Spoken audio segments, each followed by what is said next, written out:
de debates en el tema de opinión, con un aspecto tan trascendental como es la pensión de los colombianos y el efecto en la opinión pública, con responsabilidad social, Diana, y en los boletines informativos de última hora entregaremos nombres también de los demás colegas y medios que están siendo reconocidos esta noche. Felicitaciones a los oyentes de Hora 20. Y a ustedes, Carlos, José Luis Querubín, Carlos Obregón, José Luis Querubín, y también a Fidel Franco por este trabajo de todas las noches. Bueno, con esto terminamos, vamos al debate. A veces la juventud nos hace vulnerables. Los caminos de la vida no son como yo pensaba, como los imaginaba, no son como yo creía. Cuando uno es joven y uno es rebelde, uno es un bobo útil, porque cualquier vivo se aprovecha de esa rebeldía y lo utilizan para otras cosas. Yo a los 16 años había ingresado ya a un grupo, era más una moda que un pensar. El deporte siempre será tu oportunidad de cambio. Cuando usted está haciendo deporte, usted se olvida de lo demás. Cuando usted está haciendo deporte no hay guerra.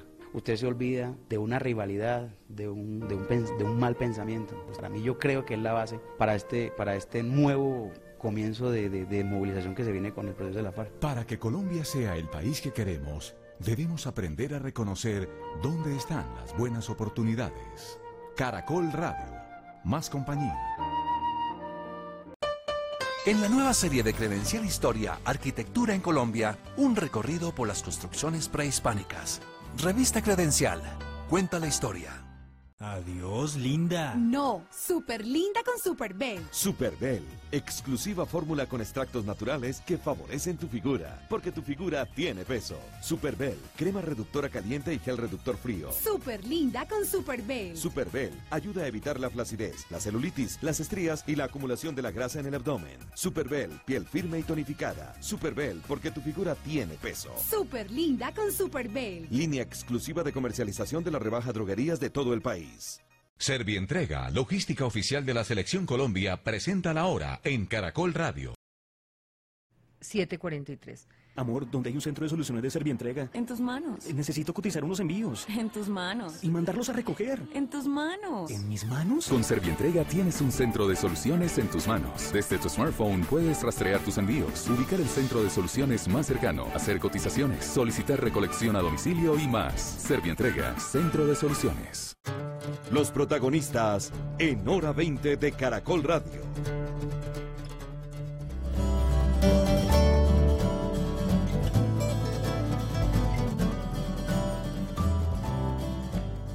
Bienvenidos, aquí empieza el debate en Hora 20 de Caracol Radio. Saludamos a nuestros oyentes, a quienes nos siguen a través de www.caracol.com.co.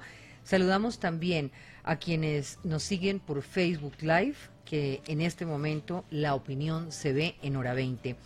Hoy otro debate especial. Ayer estuvimos con los precandidatos liberales a la consulta que se define este domingo y hoy estamos con los candidatos uribistas. Saludo a Iván Duque. Iván, gracias por estar con nosotros. Buenas noches. Buenas noches, Diana. Un placer estar acá en el programa. Un saludo muy especial a tus compañeros periodistas que me acompañan, a Larisa y a Carlos. Y un saludo también muy especial al doctor Carlos Holmes Trujillo. Carlos Holmes Trujillo, muy buenas noches. Diana querida, muchas gracias. Muy agradecido con esta invitación. Un saludo cariñoso a los oyentes, a Larisa, Carlos y por supuesto a mi gran amigo Iván Duque. Muy bien, pues aquí estamos con dos colegas, como anoche estuvimos con Luz María Sierra y con Juan Esteban Lewin. Hoy estamos con Larisa Pisano, periodista, politóloga, editora de la revista Semana. Gracias, Larisa, por estar con nosotros. Gracias, Diana, y un saludo a los precandidatos. Carlos Cortés, de la Mesa Centro de la Silla Vacía. Muy buenas noches. Buenas noches a todos y gracias por la invitación, Diana. Los invitamos a participar en nuestra encuesta a través de @hora20 con el hashtag debate uribista. La pregunta de hoy: el Centro Democrático está en proceso de escoger su candidato presidencial. Hoy en Hora 20, @Iván Duque, @Carlos Holmes Tru. ¿A quién prefiere como candidato? Los resultados, pónganlos ustedes a marcar. Lo vamos a contar, ya tenemos 2.000 votos, pero vamos a dejar para el final para que no se suba ni baje el azúcar de ningún candidato. Esta noche, como les digo entonces, el segundo programa especial en Hora 20, con los dos aspirantes del Centro Democrático. Hay más, el partido acaba de tratar de definir el mecanismo de encuestas. Según hemos conocido el mecanismo, será por encuestas que deberán tener, digamos, una especie de filtros, y la idea es que entre el 11 y el 18 de diciembre ya esté escogido el candidato. Pero aún hay discusiones internas sobre la metodología y entiendo que muy fuertes. Antes de seguir, ¿hay o no hay acuerdos sobre la metodología? ¿O estoy diciendo la verdad? ¿Todavía no se sabe cómo va a ser? Iván. Yo creo, Diana, que ya estamos prácticamente finalizando. Yo espero que mañana el partido pueda hacer un pronunciamiento al respecto y que podamos iniciar lo antes posible. ¿Y ese mecanismo cuál va a ser? Yo estoy esperando ser informado, Diana. Yo tomé la decisión de aceptar el mecanismo que acuerden mis muy queridos colegas María del Rosario Guerra, Paloma Valencia, Iván Duque y Rafael Nieto, de manera que yo estoy tan interesado como usted en conocer los detalles.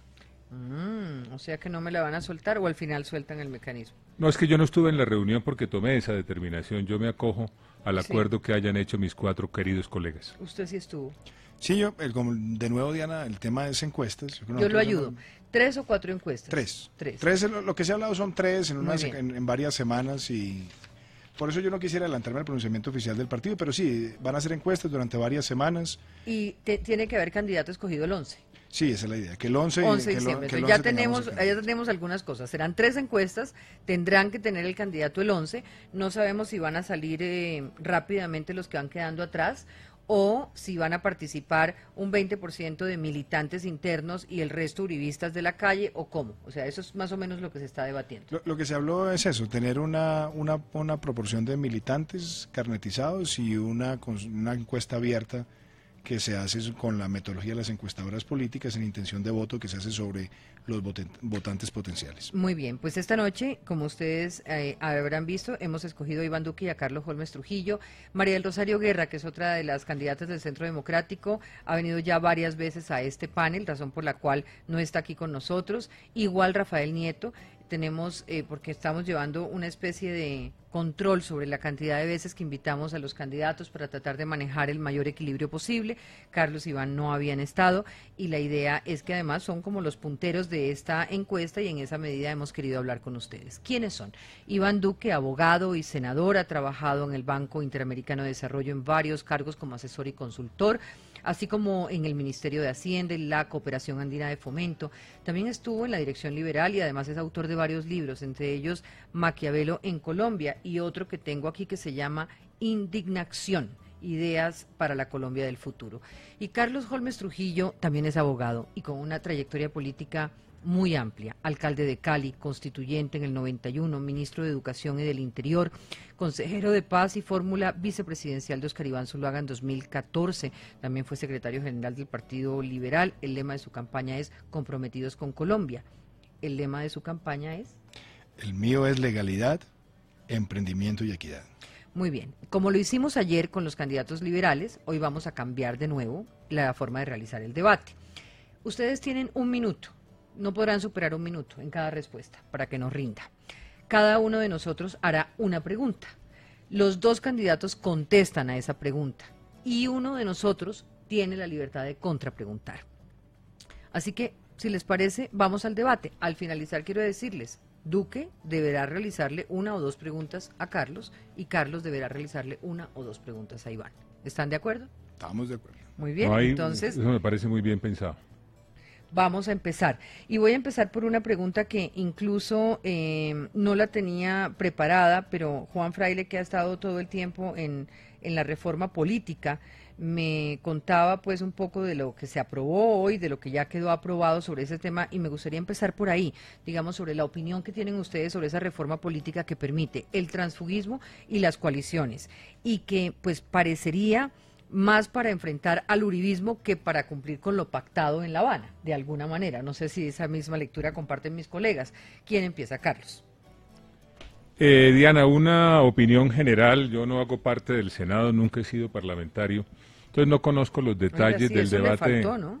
No he sido parlamentario nunca, yo no me le he pasado en la política electoral, he estado en otras cosas. No he participado en los detalles del debate, pero déjeme darle una opinión general sobre la reforma política. Me parece una barbaridad. Me parece una monstruosidad, me parece una irresponsabilidad. No hay derecho a que sometan al país a una reforma política con connotaciones electorales en un año previo a las elecciones. Si el Congreso, las mayorías que apoyan al gobierno, que se constituyen ya sabemos cómo, tuviera un asomo de visión histórica con respecto a las necesidades del país, debería haber archivado ese proyecto de reforma política. A ustedes no les afecta porque ustedes tienen lista cerrada, o sea que de alguna manera no van a hacer coaliciones con nadie, pero le ayuda a los demás, ¿o no? No sabemos si la lista va a ser abierta o cerrada, esas son decisiones que se van a tomar con posterioridad, eso es una decisión que no se ha tomado todavía. Bueno, lo que yo diría, Diana, primero es que la reforma política tal como está, a mí me parece atroz que lo hayan intentado mover por el fast track, es una reforma estructural al sistema político y claramente lo que se ve es oportunismo, es tratar de emplear esta reforma para favorecer a quienes están hoy en la bancada de gobierno para que empiecen a negociar sus alianzas con otras fuerzas políticas. Yo creo que eso le hace mucho daño a la democracia y creo que temas que deberían ser neurálgicos, que tienen que ver con el financiamiento de la política, que tienen que ver, por ejemplo, con restringir el número de periodos, con los requisitos para ejercer el cargo de congresista, son temas que han pasado a un segundo plano porque lo que ha adquirido protagonismo es ese transfugismo al servicio de los partidos que quieren ponerse el mejor postor. Larisa, si quiere empieza usted. Sí, yo quiero seguir con otro de los temas que tienen que ver con el fast track y es el tema de la JEP que fue aprobada ayer en el Senado. Y está la pregunta sobre la inhabilidad eventual de magistrados de la JEP que hayan tenido vínculos con ONGs de derechos humanos. ¿Ustedes creen que se deben inhabilitar estos magistrados? Yo empezaría diciendo esto. Primero, Larisa, a mí me parece que hay que decirle a los oyentes que lo que salió aprobado ayer del Congreso es un traje a la medida de las pretensiones de impunidad de las FARC. Por más que se han tratado de hacer algunas modificaciones, claramente los responsables de crímenes de lesa humanidad van a poder llegar a cargos de elección popular sin haber cumplido las penas. Y eso me parece atroz. Y lo otro, a mí me parece que incorporar inhabilidades que tengan que ver con conflictos de interés es necesario. Y es necesario para que no haya sesgos ideológicos en quienes van a administrar justicia allí. Quienes lo seleccionaron tenían sesgos ideológicos y conflictos brutales. El doctor García Sayán sentenció al Estado colombiano en repetidas ocasiones y participó como uno de los que seleccionó a los magistrados, teniendo como consideraciones a muchos de ellos que habían tenido posturas muy similares a las de sus fallos. Yo creo que eso no le sirve al país. Yo creo que esa inhabilidad por lo menos garantiza que no haya sesgos ideológicos que inclinen quienes van a administrar justicia. Le contrapregunto acá, si usted dice que quedó aprobada y hecha a la medida de las FARC, las diferencias que se lograron en todo este debate en términos de que los terceros no tienen que ir sino voluntariamente a la JEP, ¿quiere decir que también quedó hecha a la medida de los terceros y de sus pretensiones? Diana, yo creo que ese cuento de la voluntariedad a mí me parece que va a ser puramente cosmético, porque siempre se habló de eso. De hecho, con el doctor Carlos nos tocó varias veces discutir esto con el ministro Yesir Reyes antes de que salieran los acuerdos, y siempre se habló de la voluntariedad, pero la voluntariedad se vuelve irrisoria porque una vez le abren una investigación a una persona y le empiezan a hacer análisis probatorio y lo pasan de una instancia a otra, lo que parece voluntario se termina volviendo obligatorio porque las personas tienen que ir a ejercer el derecho a la defensa. Entonces es una forma de hacerle creer a la sociedad que cuando se abran investigaciones uno va a decidir si va o no va, pero lo que va a tener es un proceso abierto donde uno va a estar expuesto ante la opinión pública, donde puede estar expuesto una persona a ser procesado ya que se le practiquen pruebas, y creo que eso de alguna manera es una forma de involucrarlos cuando debió haber sido exclusivamente para quienes han participado en grupos armados ilegales. Más que una visión aislada sobre determinados puntos de la decisión de la Corte Constitucional, yo quiero dar una opinión integral sobre la Jurisdicción Especial para la Paz. A mí me parece gravísimo, y esto lo digo con respeto, pero tengo que decirlo. Me parece gravísimo que la Corte Constitucional haya declarado exequible ese acto legislativo. No es aceptable para una democracia como la colombiana que se declare conforme a la Constitución una jurisdicción paralela a la ordinaria que arrasa con los principios que existen para garantizar la seguridad jurídica de los ciudadanos, arrasa con el principio del juez natural, arrasa con el principio de legalidad, arrasa con el principio de no retroactividad en materia penal, da unas competencias tan amplias que autoriza a la jurisdicción para crear tipos penales nuevos vía jurisprudencia, da unas competencias tan amplias como que permite que se investigue, juzgue y eventualmente condene por conductas que pueden tener relevancia penal por determinadas conductas que ni siquiera se definen. Yo sigo siendo de la idea de que eso viola la Constitución, destruye lo que es la esencia de la Carta y hay que seguir recogiendo firmas para derogarla, para poderla cambiar. Yo añadiría a la pregunta, no sé si me estoy adelantando de pronto a otros temas, pero mirando más hacia adelante, ya tenemos varias sentencias de la Corte Constitucional que le han dado un blindaje al proceso, tenemos esta sentencia sobre la JEP que de alguna forma empuja el trámite en el Congreso. ¿Cuál sería entonces la solución que ustedes ven a largo plazo, si son quienes van a llevar las riendas del país el otro año, frente a lo que ya tenemos en materia del soporte constitucional y lo que eventualmente va a ser ya el marco legal de la JEP? ¿Cuál sería entonces la solución o la alternativa? Déjeme, yo le empiezo a decir una cosa, Carlos, que me parece clave. Empecemos por esto. Primer factor de impunidad, elegibilidad política sin haber cumplido la pena. Uno pensaría que la Corte ha sido magnánima. No, resulta que la Corte está tumbando su propia jurisprudencia. En la sentencia C577 del 2014 dijo, es un eje axial de un proceso de desmovilización, desarme y reinserción, que los que han cometido esos delitos deben pagar la pena, deben hacer resarcimiento material, económico y punitivo a las víctimas. Eso quedó por fuera.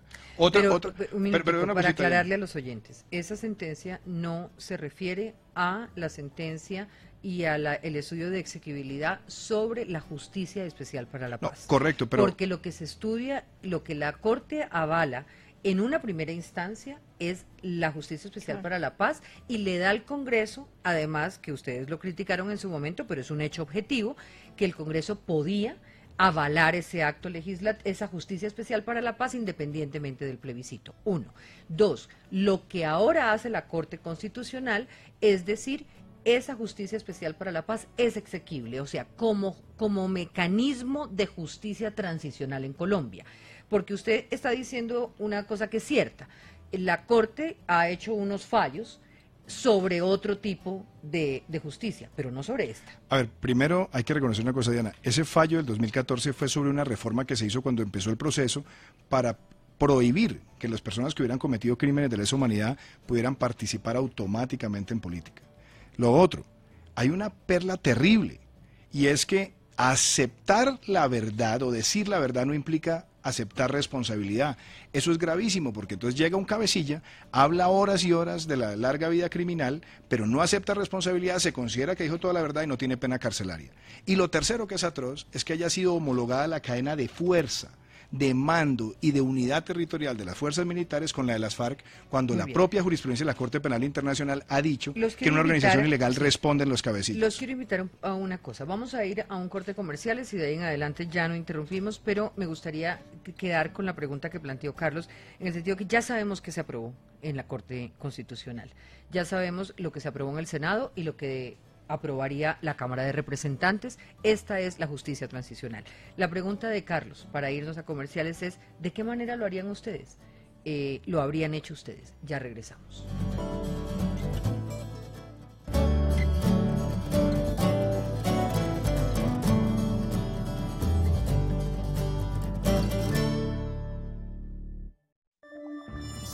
Caracol Radio, 100.9 FM Bogotá y 810 AM. Caracol Radio, más compañía. Dale la vuelta, escúchame, ¿ya le diste la vuelta a tu licencia de conducción? Si está vencida o próxima a vencerse, necesita recategorizarla, cambiarla o sacar una nueva, acércate a un punto SIM. Secretaría de Movilidad, Alcaldía Mayor, Bogotá, mejor para todos. Contrato de concesión 071 de 2007. Fede, ¿sí vio que ya hicieron el aumento de ley en la nómina? Sí vi, pero usted no se puede quedar toda la vida esperando aumentos de ley. Hubiera hecho conmigo la maestría y ya lo hubieran ascendido también. Cuando usted hace un posgrado en la Universidad Central, está listo para crecer laboralmente y tiene acceso a un mundo de oportunidades. Universidad Central, puertas abiertas a la excelencia. www.ucentral.edu.co.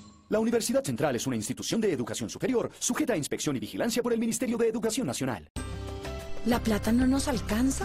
¿O será que la estamos manejando mal? Hacer compras compulsivas era una de las cosas que más me descuadraba a fin de mes, hasta que aprendí a no dejarme llevar por las emociones. Ahora me doy uno que otro gustico, pero siendo consciente de lo que me puedo gastar al mes. Tú también puedes aprender a manejar mejor tu plata.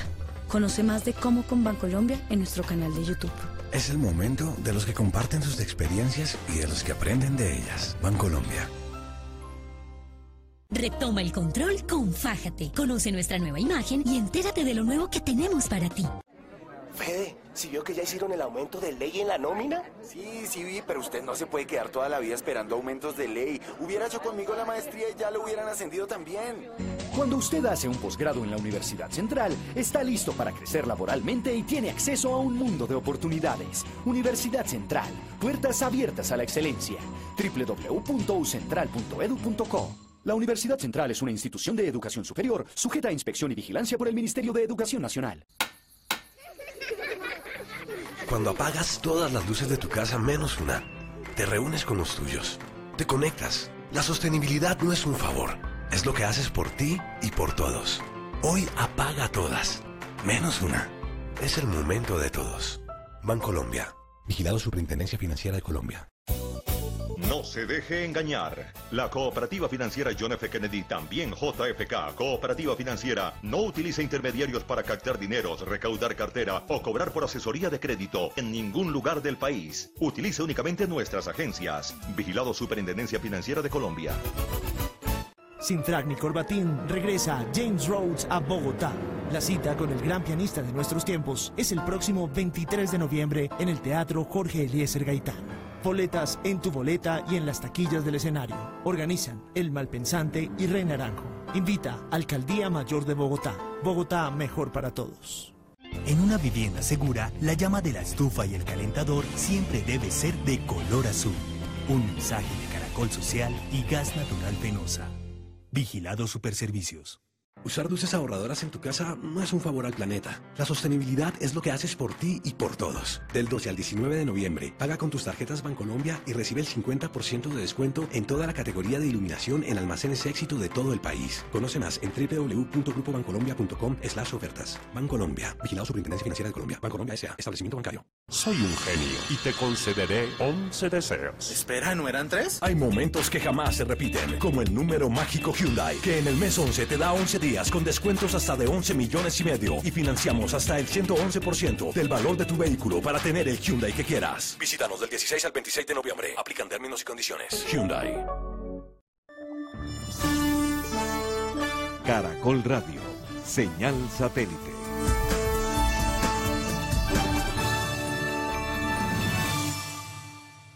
Sorpréndete del 14 al 18 de noviembre. Compra un Renault y participa por un Twizy. Renault presenta la hora en Caracol Radio.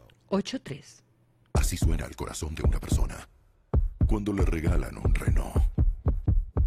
Plan Renault sorprende. Del 14 al 18 de noviembre compra un Renault y participa por uno de los 3 Twizy para que sorprendas a quien quieras. Además te lo llevas con seguro todo riesgo, SOAT y bono de matrícula. Aplican condiciones y restricciones. Conoce más en elinsorprendido.com. Está en Hora 20. 8 de la noche, 3 minutos. Regresamos con el hashtag, con el debate uribista. Para que ustedes participen desde ya, el Centro Democrático está en proceso de escoger su candidato. Vote ya. ¿Quién prefiere, Iván Duque o Carlos Holmes? Al finalizar el debate vamos a contarles exactamente cómo quedan los resultados.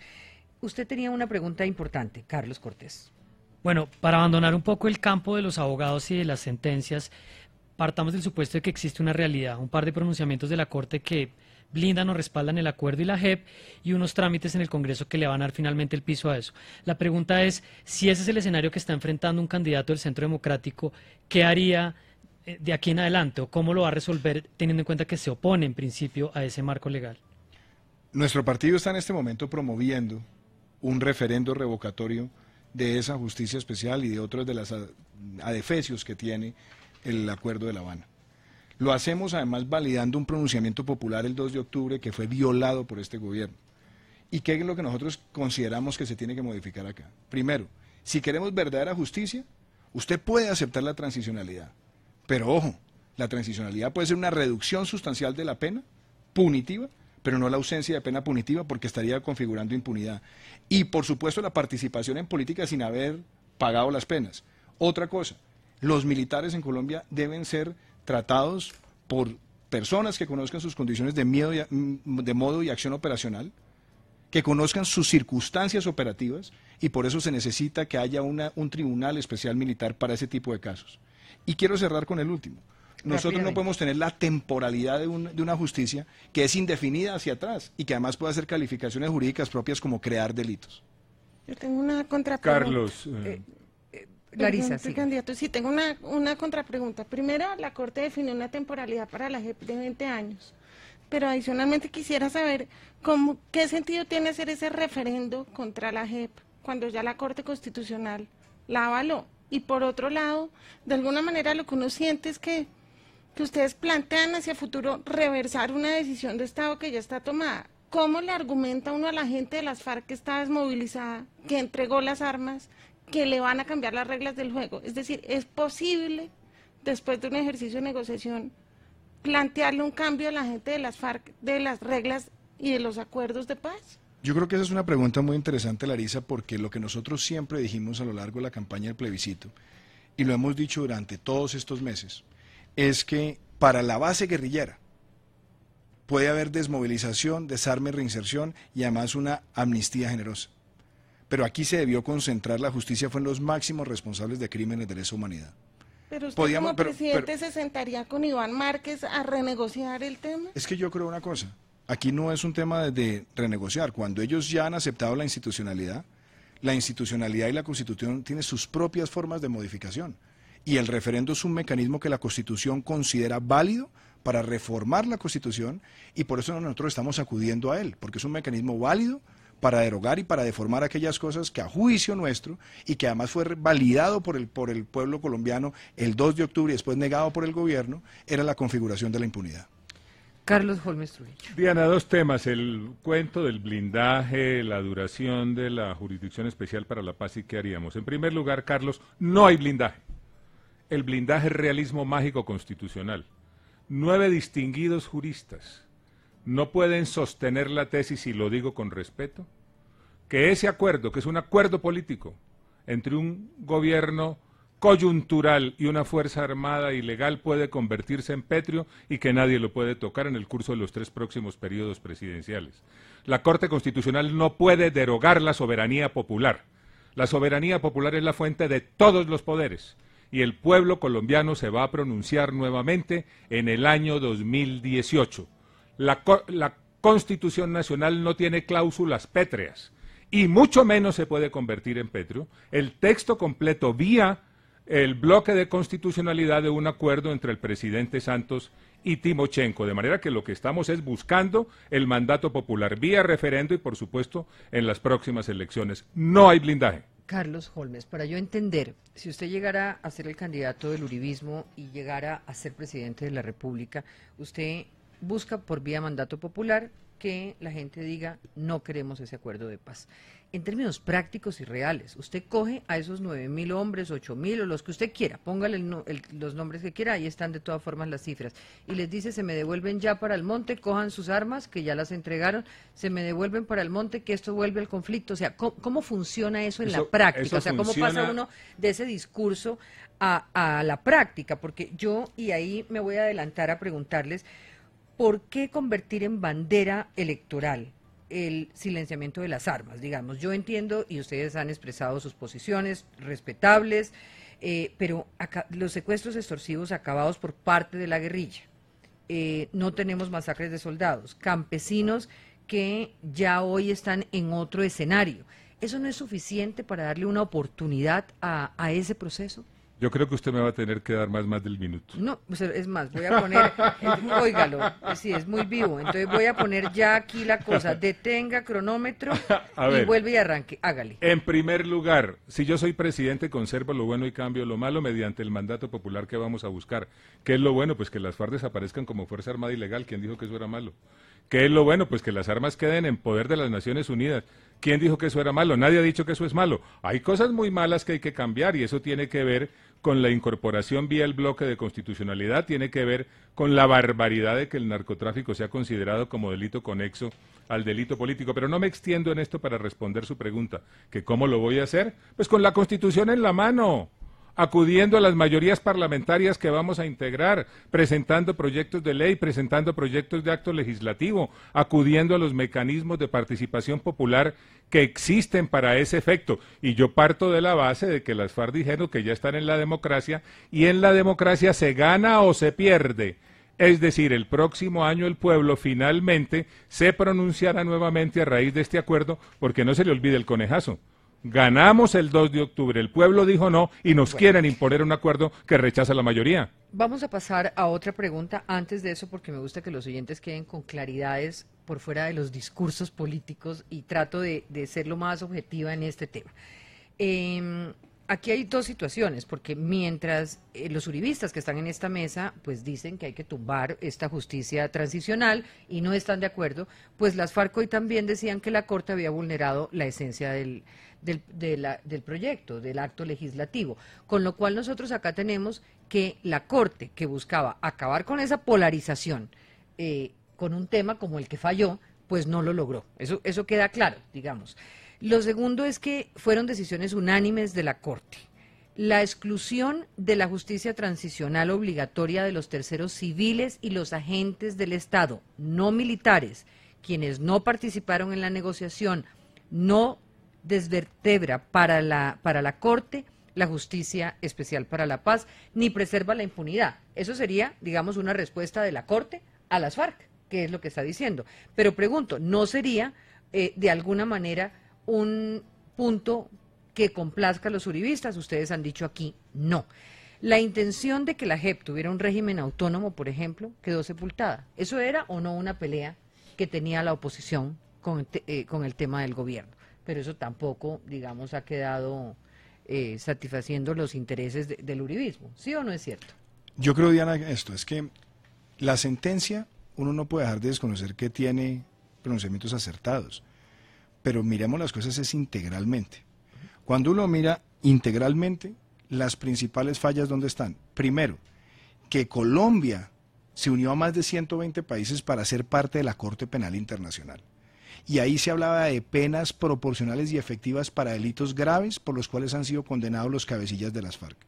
No van a tener esas penas ni proporcionales ni efectivas, no van a tener sanción que les impida a ellos tener derechos políticos, inclusive a pesar de un fallo adverso pueden seguir teniendo derechos políticos como quedó en los acuerdos, y eso, lo que ha dicho la fiscal de la Corte Penal Internacional, es que constituye impunidad y que puede generar grandes problemas. Lo que nosotros estamos diciendo, ahí la Corte falló, y falló estructuralmente, porque el núcleo de esto era que los máximos responsables tuvieran que cumplir las penas antes de participar en política. Lo que sí es cierto es que el acuerdo no hace parte de la Constitución, por lo tanto el Congreso sí puede modificar, y por lo tanto si modifica hay unas responsabilidades internacionales muy graves en términos de incumplimiento de acuerdos, ¿o no? Pero bueno, ya sobre eso creo que suficiente. Nos vamos a un tema de coyuntura. No, Diana, eso, perdóneme. Pero es que entonces no les voy a poder preguntar perdóneme, nada. No, pero es que el tema es muy de fondo. El tema tiene Carlos, que ver con... Perdón. Lo siento, pero el tiempo sobre este punto se acabó. Simplemente hago la mención. El tema es mucho más importante que eso.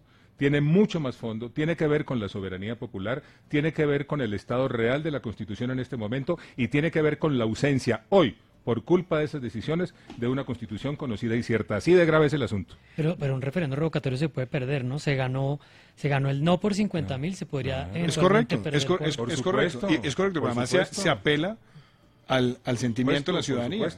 Y yo creo que eso es válido. Lo que no es válido es que el pueblo colombiano se haya pronunciado en contra de este tipo de concesiones de impunidad y el gobierno haya pasado por encima de ellas y hoy pretenda que son decisiones pétreas que no tienen modificación, mucho más cuando Colombia está amparada por tratados internacionales que exigen que haya pena proporcional y efectiva. Bueno, rápidamente, ¿cómo interpretan la decisión del Consejo de Estado respecto a Gustavo Petro?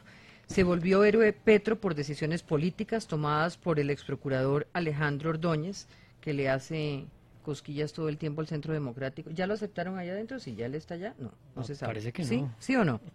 No, ¿Ordóñez es de allá o no? Es que él no es miembro del Centro Democrático. ¿Lo quieren dentro del Centro Democrático? Una alianza con él, por supuesto, bienvenido. Él hace parte del... Ahora hablamos de alianzas. Si alianzas, exactamente. La decisión de Petro. Diana, yo primero quisiera leer el fallo en detalle. Hasta lo que se ha podido conocer en los pronunciamientos es primero que hubo una falla en el debido proceso. pero lo que yo quisiera analizar es cuál es la postura del Consejo de Estado frente a si hubo o no una violación de la ley cuando el alcalde decidió intervenir un servicio, entregar un contrato a una empresa que no tenía la competencia, sin selección objetiva, con un detrimento patrimonial y con un grave impacto ambiental para la ciudad. Yo acepto la decisión que toma el Consejo de Estado, pero me parece que lo importante es no solamente mirar cuáles fueron las fallas en el debido proceso, sino que el Consejo de Estado diga si hubo o no una violación de la ley, a lo que a todas luces viola la ley de contratación. No, yo no he leído el pronunciamiento, no me atrevo a decir nada sin conocerlo en detalle, pero no puedo dejar de señalar que sí llama por lo menos la atención que haya relativa celeridad en unos casos y bastante demora en otros casos. Ahí estamos pendientes de un pronunciamiento sobre el caso del doctor Fernando Londoño, pero sin conocer en detalle prefiero no decir nada que resulte inapropiado. Bueno, pero yo redondearía ese tema con, ¿les preocupa o básicamente Gustavo Petro en el terreno político, porque esto ya básicamente lo pone en el terreno de la elección? ¿Es un rival que les parece en este momento preocupante? A mí no me preocupa para nada. Él está en la competencia y hemos debatido con él, hemos estado en varios foros con él y bienvenido a la competencia democrática, donde podamos contrastar el modelo que él tiene y la propuesta nuestra. A mí me parece que una cosa es la competencia electoral. Para mí él ya estaba hace rato en la contienda electoral y hay que enfrentarlo y derrotarlo en las urnas. Y frente a este pronunciamiento, insisto, creo que hay que respetarlo, pero me parece muy importante también saber qué va a decir el Consejo de Estado frente a lo que a todas luces fue una violación de la ley de contratación. A ver, Carlos, a mí no me preocupa para nada. Absolutamente para nada, y me parece que si él sigue participando, pues le va a dar mucha claridad a lo que van a ser las alternativas respecto de las cuales deberá haber un pronunciamiento de los colombianos el próximo año. A él le palpita el corazoncito con el socialismo siglo XXI. Yo quiero ser vocero de la libertad, de la democracia y de la libre empresa. Larissa, ¿le parece si pasamos a la encuesta? A los temas de encuesta. Sí, me parece. Ese tema se refiere sobre todo a la mecánica para escoger candidato. En los últimos días se ha hecho evidente, o se han hecho evidentes varias dificultades entre ustedes y los 5 precandidatos del Centro Democrático para escoger quién representará al partido. La senadora Paloma Valencia quería hacer una encuesta entre uribistas, no necesariamente entre militantes del Centro Democrático. Usted, doctor Holmes, decidió apartarse de la discusión. Usted, Iván, quería una encuesta abierta entre consulta. Una consulta, pero elegir candidato o consulta, o si no elegir el candidato mediante una encuesta abierta. ¿Por qué se han dado esas diferencias? ¿Qué significan y hacia dónde van? ¿Por qué no se decidieron por una consulta, por un mecanismo más claro y transparente? Larissa, yo la verdad es que voy a hacer lo más escueto posible. Yo ya creo que estamos próximos a darle a conocer a la opinión pública el mecanismo de encuestas. Esto tomó tiempo, tomó una amplia deliberación. A mí personalmente no me parece el mejor de los mecanismos. Me hubiera gustado mucho más una consulta abierta con la ciudadanía, participativa, con un proceso democrático, pero yo creo que hoy ya superamos esas diferencias, estamos construyendo este mecanismo. Yo creo que se anunciará en las próximas horas al país y lo importante es que se surta para que tengamos candidato, y yo espero ser ese candidato y el próximo presidente. No, hubiera preferido otra cosa, pero le parece un escenario democrático. ¿Para usted, Carlos? No, yo tomé la determinación de acoger el acuerdo que hicieran mis 4 queridos colegas para facilitar la decisión. Urgí mucho que esa decisión se tomara, parecería ser que ya se hizo y sea el que sea. Yo acepto el mecanismo que hayan acordado mis 4 colegas. ¿Cuánto le cuesta la campaña y cómo la está financiando cada uno?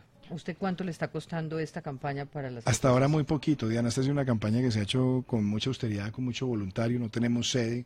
Trabajamos con personas que nos ayudan en redes sociales, jóvenes que están en otras ciudades del país, voluntarios, todos, digamos, el equipo programático nuestro ha sido gente voluntaria, el equipo pero que me ayuda. Que esas 3 semanas de encuestas implicará una campaña pero sí, demás, básicamente financiado, ¿qué financia uno? Los viajes y todo lo financiado. ¿Cuánto más o menos le puede costar a un precandidato dentro del Centro Democrático buscar ser el ganador?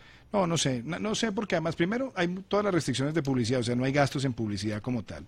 Entonces, ¿uno en qué termina gastando? Es más que todo en los viajes. Los precandidatos liberales más o menos están a 1.000 millones cada uno. Pero porque ellos van a una consulta abierta. Entonces, la consulta abierta tiene un régimen distinto, tiene publicidad, tiene una serie de viabilidades que nosotros no la tenemos. Hágale, Carlos. Bueno, yo quería... ¿Vamos con las dudas? Sí, pues yo creo que tratando de plantear algunas diferencias entre ustedes, ambos tienen de alguna manera un origen o un pasado liberal, de alguna forma. el doctor Holmes Trujillo agitó el trapo liberal, hizo parte, digamos, del partido, y pues dentro de las mismas convicciones y el origen de Iván Duque también. Incluso eso le ha costado que entre algunos sectores del partido lo vean como si no fuera un uribista de la línea más pura sangre. Faltó mencionar a otro liberal, otro de origen liberal en el partido que es muy conocido, que se llama Álvaro Uribe. Ah, bueno, también, el ni más ni menos. Faltaba ese nombrecito. Y además hablando de la posibilidad de la reforma de dar saltos de un partido al otro, ¿qué les queda a cada uno de ustedes de liberal? De lo que defendieron, de lo que todavía creen y de lo que van a plantear en la campaña. Ah, no, mire, ¿quiere que le cuente qué me queda a mí? Me queda el amor por el diálogo popular, me queda el amor por el manejo transparente de los recursos del Estado, me queda el amor por la cohesión y por la inclusión social, me queda el amor por la seguridad para todos y me queda el amor por la inversión para que haya más empresa y más y mejor empleo. Eso es lo que me queda del liberal. ¿Le parece poquito, Carlos? Y del liberal le queda, por ejemplo, las convicciones ante los derechos de las minorías. Hombre, pero por supuesto, eso es inclusión social, eso es cohesión social. Es que la ventaja de Centro Democrático es que es la casa de todos. Aquí se refleja bien el sentimiento liberal como se refleja bien el sentimiento conservador, porque el expresidente Uribe fue de una gran inteligencia y de una gran visión política cuando planteó la creación de Centro Democrático alrededor de un pilar programático, dejando de lado las viejas disputas entre derecha e izquierda. Carlos, pero sí. Usted trata de... Cuando Diana le hacía la pregunta sobre Gustavo Petro, usted de alguna manera decía que sería ideal que la elección se polarizara o se dividiera en dos sectores, entre el sector que supuestamente defiende el socialismo del siglo XXI y un ala derecha. No, yo no digo que sea ideal, lo que digo es que así va a ser. Si él continúa en la batalla, pues eso le da un perfil clarísimo desde el punto de vista de la propuesta de la campaña. Pero frente a lo anterior, ¿cómo alguien que tiene esta pregunta, se la hago a los dos, como alguien que tiene un espíritu liberal de principio, puede estar ahora en un partido que claramente es de derecha? Es decir, decir que el Centro Democrático es un partido donde caben todos cuando tiene posiciones ideológicas. ¿Usted dónde ubica ideológicamente? Un momentico. Partido de centro. Sin desorden. Usted, ¿verdad? Pero con absoluta seguridad. O sea, yo estoy ahí porque es de centro, si no, no estaría. ¿Es de centro las convicciones del presidente Álvaro Uribe? ¿Son de centro? No le quepa duda, mire el origen del doctor Álvaro Uribe. ¿Ideológicamente usted se ubica en dónde? No, yo me he definido del extremo centro. Y además quiero decir una cosa respondiendo a Larisa. Porque es que a veces se crea la caricatura, pero yo pregunto, un partido que defiende la ley... No se crea la caricatura, ustedes dos están haciendo la caricatura acá, ¿no? Porque decir que ustedes son uribistas sobre todas las cosas. No, porque es que, por ejemplo, hay una configuración, no, que la derecha, yo pregunto una cosa, el partido nuestro es un partido que también tiene una gran vocación hacia lo social. Este partido sacó la ley de tamizaje neonatal. Este partido sacó la ley que amplía la licencia de maternidad de 14 a 18 semanas. Este partido sacó adelante una ley que promueve las industrias de la creatividad, que además es un factor muy importante de empleo en la juventud. Este partido ha defendido el Sistema Nacional de Becas. Este partido presentó un proyecto de ley para que el país tenga más carros eléctricos. Este país está promoviendo además este partido está promoviendo políticas ambientales que tengan un mejor manejo del agua. Es decir, cuando uno mira lo que ha hecho el partido, en su realidad es un partido que tiene una visión de progreso, amarrando ¿qué? El mercado con los ciudadanos que trabajan, amarrando ¿qué? El medio ambiente con el desarrollo empresarial. Eso es centro. Nos pasó el tiempo. Me voy a devolver un poquito de liberales. Ya contestaron qué le queda de liberal a cada uno, usted no. ¿Qué le queda de liberal a usted? Yo, de nuevo, Diana, me defino como una persona de centro. ¿Qué me pareció a mí triste del Partido Liberal? Que se hubiera desnutrido ideológicamente. ¿Qué me queda a mí? A mí me queda el amor por la libertad. ¿Qué me queda a mí? El amor por la democracia. ¿Qué me queda a mí? La defensa de la libre empresa. ¿Qué me queda a mí? La defensa de la política social sostenible vinculada a la generación de empleo formal. Esas son cosas que uno van con uno y uno las sigue defendiendo. Pero hoy soy feliz de ser del Centro Democrático. En temas de minorías, Carlos Holmes e Iván Duque. Adopción por parte de parejas del mismo sexo. Interrupción voluntaria del embarazo. Interrupción voluntaria del compliquemos embarazo. un poco la pregunta. No, aterricémosla, porque es que ustedes se declaran de centro liberales, entonces yo quiero saber qué tan liberal. Con el mayor gusto. A ver. Adopción de parejas del mismo sexo, no. No. Matrimonio entre homosexuales. Yo sigo creyendo en el matrimonio que hemos concebido siempre, pero respeto las orientaciones sexuales de los colombianos. Iván. Adopción de parejas del mismo sexo, lo he dicho varias veces, no. temas de aborto, creo que la Corte Constitucional ha definido 3 causales que están aceptadas por la sociedad, que me parece que son válidas y que además han sido aceptadas por el pueblo colombiano en general. Lo que tiene que ver con parejas del mismo sexo, respeto al derecho a la intimidad y el derecho, la igualdad de derechos patrimoniales que ya está concebida en la ley. Muy bien, ahí está la respuesta de qué tan liberales son, ¿o no? No, pero Diana, perdón, ¿y el diálogo popular es que les parece muy de derecha o qué? No. ¿Y la cohesión social y la inclusión social cómo les parece? Por eso tienen ¿Y la generación de buen empleo qué es? Por eso es que el partido es de centro y por eso yo estoy ahí. En términos de minorías, digamos, hay distancias entre lo que es la concepción liberal garantista de esos derechos no, Diana, frente al otro. No olvide una cosa. Yo soy coautor de la Constitución de 1991 Sí, y todos los derechos que están ahí consagrados tienen mi participación activa y mi voto favorable. Perdón, eutanasia. Carlos, eutanasia. ¿Sí o no? Eutanasia. Necesito que me dé el minutico, porque yo sí quiero decir una cosa sobre esto. Yo tuve una experiencia personal que me marcó. Yo tuve a mi padre agonizando 3 meses en una clínica y en un momento dado nos llamaron de la Junta Médica y nos dijeron, bueno, su papá ha tenido 3 episodios donde nos ha tocado revivirlo. ¿Usted firmaría este papel donde si su papá vuelve a tener un incidente no lo reanimamos? Y yo le dije a los médicos, no, yo quiero que la medicina haga todo lo que tenga que hacer para preservarle la vida y que también se haga la voluntad de Dios. Pero yo creo que esa es una decisión autónoma de la familia en ese contexto y no la imposición de un político. ¿Usted quiere que yo... ¿Usted me permite contar una anécdota? Una anécdota. Miren, les voy a decir, el tiempo depende de ustedes. O sea, le quiero contar, el tiempo depende de ustedes, pero ayer a esta hora habíamos evacuado muchas preguntas y la idea es que los conozcan. La anécdota, que ustedes es esta, Iván, a mí me pasó lo mismo. Mi papá tuvo un accidente, estuvo en una cama durante una semana y en un momento determinado me plantearon eso y yo dije, no. Por eso era tan importante la anécdota. Como yo lo hice, porque para uno están esos valores, pero yo creo que ahí lo que hay que reconocer es que es una decisión tan difícil, tan del fuero familiar, tan del dolor familiar, donde yo creo que las convicciones priman. En el caso mío primó el no. Me parece, les agradezco además haber compartido cada uno de ustedes esa vivencia personal. Yo quiero devolverme un momentico, si me permiten mis colegas, a preguntarles, ¿debe estar Óscar Iván Zuluaga en la lista de precandidatos uribistas? ¿Dónde está la duda? Carlos Holmes. No, yo he dicho con toda claridad, Óscar Iván cuenta con mi afecto, con mi consideración, con mi amistad personal y nada me alegraría más que él pueda participar activamente en este debate político.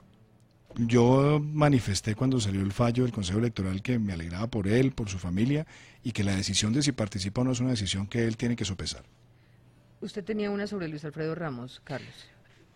Pues la duda que yo tengo, siguiendo con las mismas líneas, Luis Alfredo Ramos dejó de ser una opción en el partido, porque uno pensaba en un momento que iba a revivir y de pronto a tener unas banderas ahí. ¿Qué pasó ahí? No, pues se está pendiente de la decisión que tome la Corte Suprema de Justicia en su caso. La participación o no de Luis Alfredo depende de eso, es así de claro. Igual lo que dice Carlos, yo creo que mientras se produce el fallo, que es lo que determina si puede participar o no el partido, pues se ha manifestado cuál es su postura. Yo estoy de acuerdo con el doctor Carlos que tiene que haber una sentencia antes de que él pueda participar. Y antes de volver a las diferencias que me parecían muy importantes, yo sí quisiera preguntarles de alguna manera, para todo el mundo hay como esa sensación de que cualquiera que sea el candidato va a ser un títere del expresidente Uribe. Pues aquí hay un hombre con una experiencia como Carlos Holmes y un joven que ha demostrado también pues su personalidad, pero ¿cuál va a ser el papel que ustedes hoy dirían que tendría Álvaro Uribe en una presidencia de cada uno de ustedes? Para mí es clarísimo, será mi principal consejero, sin duda, de ninguna naturaleza, mi principal consejero. A mí me gustaría, Diana, obviamente que el presidente Uribe lidere la bancada del Centro Democrático en el Senado, que sea el líder de la bancada de gobierno, un gobierno nuestro, y me parecería espectacular verlo presidiendo el Congreso en alguno de los periodos para sacar adelante una buena agenda de reformas de la mano con el gobierno nacional. ¿Quién debe encabezar la lista del Centro Democrático para ustedes? Álvaro Uribe. El Senado, Álvaro Uribe Vélez, sin duda. Muy bien, Carlos. Bueno, adelante. Quería pasar al tema de corrupción. Diferencias, pero antes que digan las diferencias de cada uno, ¿o no? Que Larisa quería saber sobre ese punto. Quería saber, uno entiende que el Centro Democrático es un partido personalista, donde hay un líder fuerte, dando líneas sobre todos los temas, Y eso a veces genera un poco de ambigüedad en términos de la diferenciación de los candidatos. Cuando uno los oye a ustedes, o lo que hemos oído en este rato, es que tienen profundas coincidencias. Quería preguntarle a los dos qué los diferencia entre sí. Es decir, si van a hacer una encuesta, ¿cuál va a ser el criterio de los electores para saber cuáles son las diferencias entre los dos y los demás candidatos? Pues yo diría que lo que nos diferencia es la trayectoria de cada uno, es un tema No, de... ¿en qué se siente diferente usted? En las posiciones que defendemos, no, yo no tengo ninguna diferencia profunda con Iván, cada uno tiene sus complementos, sus énfasis, producto de la personalidad que tiene, de la trayectoria que tiene, de la experiencia, de la visión, del tipo de liderazgo que concibe, pero en lo fundamental estamos totalmente de acuerdo. Yo diría, Diana, que, a ver, más que hablar de diferencias con personas, yo lo que he tratado de hacer en esta campaña es de presentar propuestas y que mis propuestas sean las que sean reconocidas por el público. Por eso aquí les traje a ustedes este folleto de las 162 propuestas nuestras en distintos temas, y yo lo que he hecho es recorrer el país, hablar de las propuestas y ganar afecto hablando de cada una de ellas. Yo no me he dedicado a buscar antagonismos o diferenciación con personas, sino a que las propuestas que estamos presentando sean lo que nos genere ese camino hacia la presidencia. Ahora sí, Carlos. Bueno, el tema que quería yo plantear es el de corrupción, porque es absolutamente una de las banderas que están planteando varias de las candidaturas y pues que no es un secreto para nadie, que ha generado un desgaste enorme en la opinión pública. De todas formas, ustedes pertenecen a un partido que es el Centro Democrático, no existía en ese momento, pero que durante el gobierno del expresidente y hoy senador Álvaro Uribe Vélez estuvo comprometido en escándalos de corrupción, en condenas a muchos de los que hicieron parte de ese gobierno, y en esa medida quiero preguntarles qué tanto sienten ustedes que hay una legitimidad para esgrimir las banderas de la lucha contra la corrupción, y de qué manera es distinto a lo que los otros partidos están proponiendo, que a la gente no les está pareciendo convincente. Bueno, déjeme empezar por Tres propuestas, ¿no? Pero la pregunta que está haciendo Carlos es relacionada con el partido. Es decir, ¿el partido tiene autoridad moral para hablar de corrupción? La respuesta es mucha autoridad moral. Este partido, y usted se refiere al gobierno del presidente Uribe, en octubre del 2002 salió una de las circulares más importantes que ha emitido un gobierno en la historia reciente de Colombia, hablando de la selección objetiva. El gobierno que llevó a Colombia a suscribir la Convención Internacional de Lucha contra la Corrupción fue el gobierno de Álvaro Uribe. El gobierno que además empezó a buscar los pliegos modelo para todo el proceso de contratación fue ese gobierno. Entonces, hay muchísimas cosas de ese gobierno que son ejemplares en lo que fue la lucha contra la corrupción. Usted habla de casos de personas, a mí me gustaría que los habláramos individualmente. Es muy triste ver cómo en muchos de esos casos hubo decisiones con material probatorio bastante débil, inclusive con unas condenas que son prácticamente eternas, y uno ve ahora a los criminales de lesa humanidad sin ninguna pena. Esas son las contradicciones de un país, que a los criminales más feroces de nuestra historia les están allanando el camino para llegar al Congreso, y hoy estamos viendo personas que fueron juzgadas con debilidad probatoria, hoy presentadas como trofeo por parte de una justicia que ha mostrado estar influenciada por la corrupción. Yo tengo una propuesta integral de 11 puntos, pero Diana pide solamente 3. Yo lo resumo entonces de la siguiente manera, pero son 11 puntos concretos. Primero, estrategia integral de lucha contra la corrupción que comprometa todos los niveles del Estado.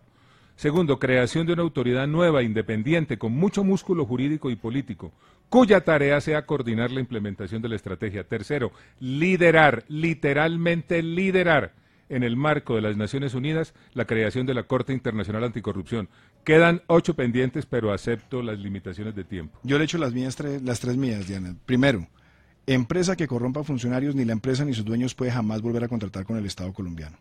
Segundo, nosotros tenemos que limitar la contratación directa, que se ha convertido en un gran abuso. Los convenios interadministrativos no pueden seguir siendo manejados por parlamentarios incidiendo en los contratistas en las regiones. Y algo fundamental, necesitamos capacidad de extinción de dominio de los bienes de los corruptos para resarcir el daño a la sociedad colombiana. Carlos, contrapregunta. Pues yo quería que Carlos le contestara lo de la autoridad en el partido. Sí, bueno, tal vez retomando el tema del doctor Holmes, que también es un político que ha estado en varios partidos, ha militado, ha trabajado en varios gobiernos.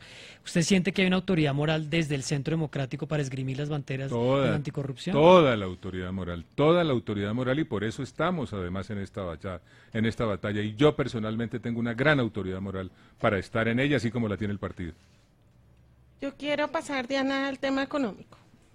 Con el petróleo en el precio que está, que a pesar de que está subiendo, pues no cumple las expectativas que muchos tenían para las proyecciones de 2018, y con el carbón en un bajo precio y con una crisis económica que parece ir profundizándose cada día más, ¿cuál es su propuesta para dinamizar la economía? Ustedes han hablado que en sus respectivos gobiernos la economía crecería entre el 4 y el 7%. ¿Cuál es la propuesta realista para hacerlo?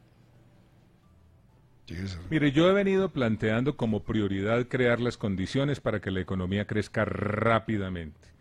Y hablo de un objetivo ambicioso, que crezca mínimo al 7% en forma sostenida como objetivo, reitero, porque esa es la única manera de tener buena política social, de combatir la pobreza, de construir equidad y de generar empleo.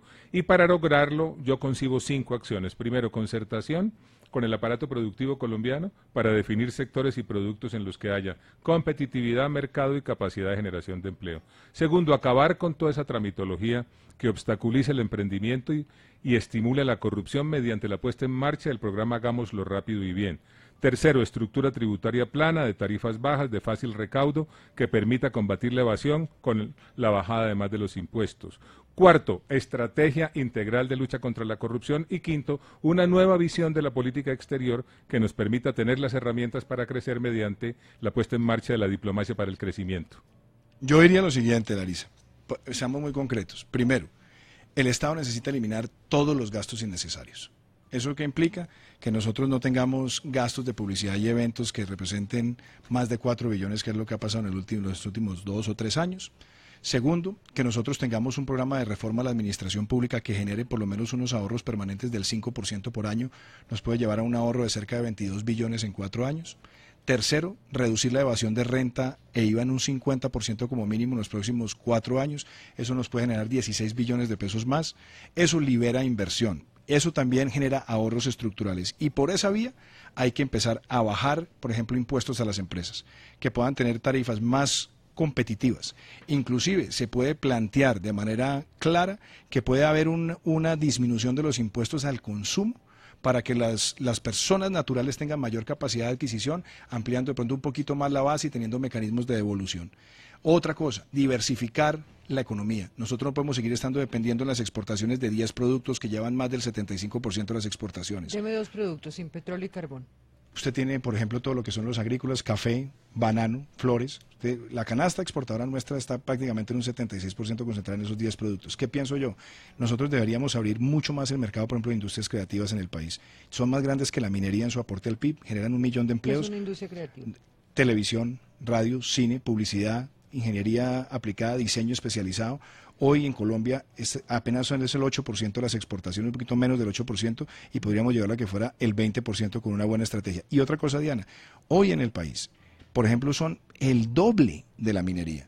Si esas industrias tienen mejores condiciones, ahí tendremos una gran fuente de crecimiento. Y voy a decir otra cosa, el sector servicios. Y nosotros necesitamos insertar la industria en las cadenas de valor, que es lo que a nosotros nos ha fallado. Si lo hacemos bien, y eso también implica eliminar los trámites innecesarios y tener la ventanilla única de comercio y emprendimiento. Sobre ese punto también relacionado con economía, quería preguntarles por empleo, porque durante el gobierno de Álvaro Uribe se desmontaron ciertas garantías laborales, se flexibilizó el horario, entre otras razones para tratar de dinamizar la generación de empleo dentro del sector productivo. Después, como oposición, a mí me sorprende haber oído al expresidente Uribe hablando de que es necesario ofrecerle al trabajador mayor seguridad, es necesario tener más horas extra, y quiero saber, ¿ustedes qué ven específicamente en este tema de empleo relacionado con las normas de empleo que uno ve ahí, o yo al menos veo ahí como una contradicción? Carlos, el mayor problema que tenemos en Colombia es la informalidad. Si usted me pregunta cuál es el gran problema del mercado laboral en Colombia, es la informalidad. Usted tiene 50% de la fuerza laboral informal. Eso le pega a usted al sistema de salud, donde tiene más gente en el régimen subsidiado. Eso le pega a la sostenibilidad del sistema pensional, donde hay muchas personas que no cotizan y están por fuera y la población envejece. Entonces, lo primero que hay que buscar es la formalización laboral. ¿Qué quiere decir eso? Empleos de calidad. ¿Quién genera empleos de calidad? Las empresas. ¿Qué le pasa a las empresas? Están asfixiadas con una carga tributaria que les impide contratar más personas. Si la alivianamos, lo que yo sueño ¿En cuánto disminuiría usted la carga tributaria? Yo creo que la tarifa de renta corporativa hoy de Colombia es del 34%, está por encima del promedio de la OCDE, hay que llevarla por lo menos a un 27% para que sea competitiva. Carlos. Mire, en concreto, la única manera en la que el país puede salir adelante es creando las condiciones para que la economía se mueva rápidamente, rápidamente. Y por eso planteo yo un escenario de concertación con el aparato productivo. Y en materia de impuestos, en concreto, tarifa máxima de renta 30%, bajar el IVA al 15%, acabar con la doble tributación, acabar con el impuesto a la riqueza, eliminar el IVA y aranceles para los bienes de capital y crear el IVA del éxito. Si hay tiempo yo les explico qué es el IVA del éxito, si no me toca ahorrármelo para otra oportunidad. ¿Qué es el IVA del éxito? Siquiera me lo preguntó. Sí, no es de almacenes éxito, ¿no? Como con todas, es que hay que ser creativo y audaz. Si nosotros no le ponemos audacia a esto, aquí estamos hablando carretas sin ningún objetivo real. Si nosotros con todas esas medidas logramos el incremento del recaudo, que yo calcularía en algo así como entre 25 y 30 billones de pesos, lo que se puede hacer es que si a partir de determinada suma el recaudo sigue aumentando, se puede definir una tabla para que la tarifa del IVA baje gradualmente, pero solo a partir de una suma del recaudo real. Vamos a medir el populismo. ¿En cuánto debería aumentar el salario mínimo para 2018? Yo creo que debería ser sobre la base de la inflación causada y no la inflación proyectada, Diana. Es decir, que uno de los errores más graves que se ha cometido aquí en política económica es que el año pasado el aumento del salario mínimo estuvo por debajo de la inflación. Eso empobreció a muchas familias, eso le hizo perder poder adquisitivo. Y si usted a eso le suma el haber aumentado el IVA al 19%, el golpe ha sido brutal. Hay que tener el cálculo sobre la inflación causada y no sobre la inflación proyectada. Yo creo exactamente lo mismo, hay que hacerlo sobre la base de la inflación real, y eso no es populismo, eso es meterle plata en el bolsillo a los colombianos para que adquieran bienes y servicios y la economía se mueva. Que ver de dónde sale la plata. Continúe, Larisa. Ustedes Carlos. han hecho Larisa. mucho énfasis los dos, cada uno por su lado, en el tema ambiental, pero también son defensores de la confianza inversionista y de, obviamente, de algunos temas relacionados con la explotación minera. ¿Cómo hacer compatible la política frente a la minería con el tema ambiental, en términos prácticos y de forma realista? Larisa, déjeme, yo empiezo por una cosa, es que aquí se habla de minería como si fuera una sola minería, y resulta que acá nosotros tenemos minería de subsistencia, minería artesanal, minería No, me ilegal. refiero a la minería a gran escala legal. Es que yo creo que la controversia es importante ponerla en la política ambiental. El 76% de las unidades de producción minera en Colombia no tienen título, tienen menos de 7 empleados. Y son las que tienen la mayor debilidad en prácticas ambientales. Ahí que hay que buscar un programa de formalización con mejores estándares. Y obviamente que la explotación no ponga en riesgo ni los ecosistemas variados ni los acuíferos subterráneos. El debate de Santurbán es un debate muy difícil porque se hizo una delimitación de páramos a partir de 1.600 metros. La explotación está a 1.400. Y la controversia hoy no es si está dentro de la delimitación, sino si va a haber una afectación de los acuíferos y de las fuentes de agua que surten las ciudades, los centros urbanos. Entonces yo creo que ahí lo que tiene que hacer la autoridad ambiental, tanto la regional como la nacional, es garantizar a plenitud que no están comprometidos ni el cauce del agua hacia los centros urbanos ni las fuentes naturales de agua. Eso, concretamente la inversión hoy que se anunció de parte del gobierno desde Emiratos Árabes para hacer el proyecto en Santurbán, ¿usted lo haría, sí o no? A ver, primero, el proyecto, Diana, es que yo creo que hay que tener mucho cuidado. El proyecto está amparado por la legalidad. Tiene consulta, Entonces, sí. tiene consulta, Usted. se ha hecho con estándares, se ha hecho por debajo de la delimitación. Lo que hay que garantizar es que los cauces hacia los centros urbanos no estén comprometidos y ahí tiene que trabajar la empresa y las comunidades, porque además allá en la provincia de Sotonorte es una de las principales fuentes de empleo. Mi política es la siguiente, yo no me dejo atrapar por el falso dilema entre minería o agua. El tema es minería bien hecha y agua. Y para eso estoy planteando la creación del Fondo del Agua, entre otras cosas, que consiste en un fondo que se alimentará con el 1% obligatorio de las empresas que trabajan en este sector para financiar grandes proyectos de conservación de agua. Y no puedo dejar de darles mi visión sobre el tema de las consultas que se están haciendo, que están afectando gravemente el desarrollo nacional. ¿Me lo permite? Pero usted se las inventó en la Constitución del 91 que estaba reclamando. Pero por eso es que yo quiero que se hagan para aquello para lo cual fueron concebidas. ¿Quiere que le cuente cuál es mi opinión sobre eso? No, doctor Holmes, pero la opinión es que hay un problema en las consultas y hay que No, replantearlas. las consultas hay que darles lo que fue la naturaleza original. Y déjeme decirle lo siguiente, ese no es un tema de uso de tierras, es un tema de política económica y en materia de política económica la competencia la tiene el Estado. Larisa preguntó una cosa sobre política ambiental que a mí me parece muy importante. Porque aquí el eje central de una buena política ambiental, ayer lo dije en un foro del Espectador sobre agua, es primero, el país tiene que llevar a entender que aquí no se trata de ver lo ambiental como un pasivo, sino que es un gran activo. Y la filosofía debe ser conservar produciendo y producir conservando. Que todas las prácticas productivas incorporen el componente de sostenibilidad en ganadería, en agricultura, en cualquier otro desarrollo industrial. Y 1000 temas. Sigue, Diana, quería simplemente decir eso porque para mí el tema ambiental es parte de la Carlos, pero hemos sido ordenados, ¿no? A las alianzas, y si tenemos tiempo volvemos sobre unos temas que son fundamentales y me encantaría pues preguntarles. ¿Con quién se unirían y con quién no? Esto es de sí o no, por favor. Vargas Lleras, ¿sí o no? Iván Duque. A ver, yo veo un problema de consistencia muy grande porque el proceso de paz se lo respaldó, las reformas tributarias se las respaldó, la venta de Insagel la respaldó, no veo hoy la consistencia y la congruencia. No. Carlos. Hoy no. Hoy no. Hoy no, eso es un sí. Eso es no, eso es un no. Hoy no. No por ahora. No por ahora. Pero Claudia, es clarísimo que es no. Claudia López, ¿sí o no? No. No. Humberto de la Calle. No. No. Juan Fernando Cristo. No. No. Sergio Fajardo. No. No. Marta Lucía Ramírez. Sí. Alejandro Ordóñez. Sí. Ese sí del senador Duque no lo vi bien, senador. Sí, porque además está dentro de la posibilidad de la coalición que hemos hablado. ¿A quién le gustaría tener como fórmula vicepresidencial? No, eso es muy prematuro, no, eso sí es, yo lo eso vi sí es decir a usted que futurología. Vargas Lleras, ¿no? ¿Cuándo ¿No? dije yo eso? ¿No dijo eso? No, es que creo que me preguntaron que si a mí me gustaría ser fórmula vicepresidencial de Germán Vargas Lleras y dije, mire, las cosas van a una velocidad tal que de pronto el que tiene que pensar en eso es Germán Vargas Lleras, no yo. A mí me gustaría una mujer. ¿En qué cargo nombraría a Rafael Nieto? ¿Yo? Ministro de Justicia. Yo creo que también ministro de Justicia.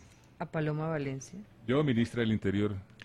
Paloma tiene una faceta muy interesante y es la del medio ambiente. Ella le encanta el tema ambiental, lo domina muy bien. Me gustaría ver en el Ministerio de Medio Ambiente. ¿A María del Rosario Guerra? Ministra de Educación. Directora de Planeación. Una palabra que define a Juan Manuel Santos. Mentira. Traición. Dos liberales de Juan Manuel Santos, ¿no? Del liberalismo. Y una palabra que define a Samper. Me interesaría, digamos, un poco recogiendo la trayectoria que ustedes tuvieron, sobre todo, doctor, usted, Carlos Holmes, de relación con el expresidente. Frustración. ¿Para usted? Cinismo. ¿Pediría en extradición a Andrés Felipe Arias, Iván? Yo creo que lo que se ha cometido con Andrés Felipe ha sido una gran injusticia. Es una condena injusta, desproporcionada. Creo que fue un proceso con muchas debilidades. No. No se podría pedir en extradición. Carlos y Larisa, los invito a que les pregunten por el test Bejarano, ¿les parece? Sí, bueno, podemos empezar pues para poner en contexto rápidamente a los oyentes, hizo un test el Ramiro Bejarano en El Espectador donde le hacía varias preguntas a los precandidatos y los invitaba a que las respondieran. Empecemos ¿Y él ya lo respondió, no? ¿Cómo? Él ya lo respondió. Ah, eso sí, no sé, no hasta donde no se ha lanzado todavía. Yo creo que cuando uno hace el test debería él empezar con el ejemplo, pero bueno, siga con el test. Pero perdón, es que esa respuesta suya es la respuesta del gallito. Pues que si él lo hace, lo hago yo. La pregunta es, ¿él es candidato presidencial o es usted? Pero lo que yo sí creo es que él es una figura pública y como figura pública me parece que si está haciendo un test, pues él también debería. Entonces tendríamos Larisa y Carlos y yo que revelar las declaraciones de renta cuando nosotros no aspiramos, ni Ramiro ni nosotros tres, a dirigir los destinos de esta nación. Si él la está pidiendo y él ha sido una figura pública y ha ocupado grandes cargos públicos, ¿no debería liderar con el ejemplo? Hoy es un columnista. ¿Por qué tendría un columnista que revelar su declaración Porque de creo renta? que él es el que está tratando de liderar con el ejemplo. ¿Tiene usted algo en contra del doctor Ramiro Bejarano? No tengo nada en contra del doctor Ramiro Bejarano. ¿Va a revelar su declaración de renta de su cónyuge, de sus hijos de los últimos 10 años? No tendría ningún problema en hacerlo. Carlos Holmes. Ningún inconveniente en hacerlo. ¿Harían lo mismo con la información bancaria que tienen, las cuentas o los bienes que tienen tanto en Colombia como en el exterior? Sin ningún problema y no hay ningún problema en el exterior. Si uno la entrega a la DIAN, ¿por qué no la debería hacer pública? ¿Tienen o han tenido cuentas en el extranjero? Yo sí las tuve cuando fui embajador de Colombia durante varios años por fuera. Yo también, yo fui funcionario del Banco Interamericano de Desarrollo y ahí tengo la cuentica de ahorros, creo que con poquitos dolaritos. ¿A cuánto ascienden sus egresos, Carlos, ingresos mensuales, y de dónde provienen los ingresos? Mis ingresos provienen de mi pensión, provienen de los honorarios que devengo en la Universidad del Rosario. Esa es básicamente mi fuente de ingresos. Más o menos, ¿cuánto recibe mensualmente? Alrededor de 30 millones de pesos. ¿Y hace unos meses antes, ¿cómo? ¿Cuánto se gasta? No, me gasto menos que eso, claro. ¿Sabe ahorrar? Sí, sé ahorrar, sí. ¿Iván? Mis ingresos son el salario de congresista y lo que me entra por cátedra. O sea, yo creo que a mí me entra finalmente como 22 millones de pesos y mis gastos deben estar alrededor de unos 18. ¿Han tenido o tienen parientes en cualquier grado de consanguinidad en puestos del Estado? He tenido parientes en cargos del Estado y hoy no recuerdo bien, pero creo que hay una prima mía trabajando en la gobernación del Valle del Cauca. Ese es el recuerdo que tengo. Iván. Yo tengo un hermano que fue incorporado hace, creo que 4 o 5 años al servicio diplomático. Lo invitó Germán Cardona que lo acompañara a él en la misión en el Vaticano. Mi hermano es especialista y magíster en relaciones internacionales y allá está por sus méritos. Perdón, mi hijo, el segundo de mis hijos trabaja en el Distrito Especial de Bogotá. ¿Preguntas, Carlos, que le queden? Bueno, yo tengo una pregunta sobre el resultado de la encuesta. ¿Qué sucede para cada uno si pierden? Nosotros vimos hace cuando estaban la competencia de Oscar Iván Zuluaga y Pacho Santos, un profundo desazón de Pacho y una ruptura interna en el Centro Democrático. ¿Cuál es el camino si ustedes les dicen, perdieron, muchas gracias, pero el precandidato es otro? Apoyar, en el que se trata es de que el partido salga fortalecido, por eso hemos buscado una regla que sea transparente, objetiva, y el resultado de ese proceso tiene que llevar a la unidad del partido y acompañar a quien sea el candidato. Espero ser yo y espero ser el próximo presidente de Colombia. Carlos, sí. la competencia en el proceso anterior no fue entre 2, fue entre 3. Sí. Y yo inmediatamente acepté el resultado, me puse al servicio del doctor Oscar Iván Zuluaga y fui finalmente, gracias a su generosidad, fórmula vicepresidencial. Haría exactamente lo mismo. Yo quisiera preguntarle si ese candidato representa el ala de Fernando Londoño, ¿estarían dispuestos a apoyarlo también? Yo voy a apoyar el candidato que surja del mecanismo que hayan acordado hoy mis 4 distinguidísimos colegas. El uribismo es uribismo por Álvaro Uribe. Entonces, para mí la única ala uribista que importa es la que está comprometida con el legado de Álvaro Uribe. Miren, esto está reñido, por lo menos en redes. ¿Les doy el resultado? O sea, esto es una cosa increíble. ¿Qué ha pasado? Iván Duque 59%, Carlos Holmes Trujillo 41%. Ya estoy esperando el de Instagram. Votan 3.200 personas, ustedes saben que esto es redes, y este debate es tendencia, obviamente en Twitter, la número 3 en Colombia, debate uribista. Yo quiero darle las gracias. Estos 2 candidatos que se encuentran en este panel han sido además panelistas de Hora 20, han sido cercanos a esta casa desde siempre, y aquí siguen los micrófonos para ustedes. Muchísimas gracias. Para que debatan, amable, para que nos cuenten sobre todas esas, y además aprovecho para agradecerle de nuevo al doctor Carlos. Fue gratísimo, este encuentro y gracias por las preguntas y por la oportunidad que realmente No sé si a usted valoró. se le quedó alguito, tiene ahí algo. Carlos tiene ahí la mirada. Carlos tiene algún taco tiene ahí. Pero antes les cuento, tenemos otro resultado. Este es el de Instagram. En Instagram, Carlos Holmes 56, Iván Duque 44. En Twitter, Iván Duque 59, Carlos Holmes 41. ¿Está esto? Caliente. Eso lo que demuestra es que la encuesta va a ser emocionante. Va a ser emocionante, sí, va a estar buena, va a estar buena. No, yo declaro un empate técnico, me quedé esperando, me quedé esperando realmente como las diferencias que creo que se avisoran, pero de pronto las vamos a ver un poquito más adelante.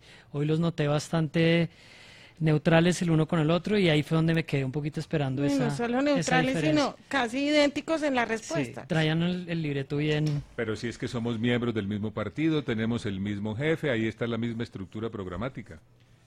Yo creo que Oiga, yo quería, a mí sí me quedó una. Pastrana, ¿cómo lo describen usted? ¿Cómo describe a Pastrana? Internacionalista. Pero esa es una salida fácil. Es muy hábil. Oiga, muy hábil. Carlos Holmes Trujillo una salida fácil. No, a todos les merezco la candidatura, ¿no? A todos les puso un adjetivo. A ver. Yo tengo ahí un sesgo porque le tengo más aprecio y trabajé con él. Para mí es un patriota, creo que es una persona que le ha dado mucho a este país. ¿Qué hubo el adjetivo? Pues, un gran presidente, sin duda. No, esto es una cosa increíble. Hagámosles otra preguntita. ¿Alguno ahí que se nos quede? ¿Están de acuerdo ustedes con el lenguaje que está tomando esta campaña? El expresidente Uribe esta semana puso un tuit señalando que el historiador Mauricio Archila le servía al terrorismo. Un compañero de ustedes dijo que el padre de Roque presidirá la Comisión de la Verdad, es un cura guerrillero. ¿Qué opinan de ese lenguaje de algunos uribistas o decir, por en ejemplo, la campaña? Que Sergio Fajardo es castrochavista, si es como ese tipo de afirmaciones en la campaña. ¿Qué les parece? A mí me parece muy malo que a la crítica democrática se la señale como amiga de la guerra y enemigos de la paz. Y además, en cuanto a mí respecta, miren mis pronunciamientos para que vean que yo no incurro en ese tipo de pronunciamientos. Yo también yo también digo, sí. Yo creo es en la política de debate de ideas y de argumentos. Yo me aguantaría una hora más con estos dos acá. Si no es uno de Échale ustedes dos, ahorita, Diana, ¿cuál de otros candidatos cree que podría ganar en este mecanismo o le gustaría que ganara? El presidente va a ser de Centro Democrático. Mire, yo quiero ser candidato de Centro Democrático, candidato de la Alianza y ganar en la primera vuelta. Esa es la decisión que tengo desde el punto de vista de mis propósitos. Diana, yo creo en la renovación de la política. Yo represento una generación que quiere renovar la política en Colombia, que viene con ideas frescas y modernas. Yo espero ser el candidato del Centro Democrático. Gracias a los candidatos del Centro Democrático. Esperamos entonces esas encuestas, ese mecanismo, ese anuncio mañana. Por ahora son 3. Tendremos candidato del Centro Democrático el 11 de diciembre. Tendremos candidato del Partido Liberal el 19 este domingo. Y después aquí estarán Larisa Pisano, Carlos Cortés, Juan Esteban Lewin y Luz María Sierra, pues preguntándoles todo lo que tendremos que preguntarles para ustedes que quieren dirigir este país. Muchísimas gracias, Diana, otra vez. Un abrazo a todos. Y gracias a los que nos siguen. La opinión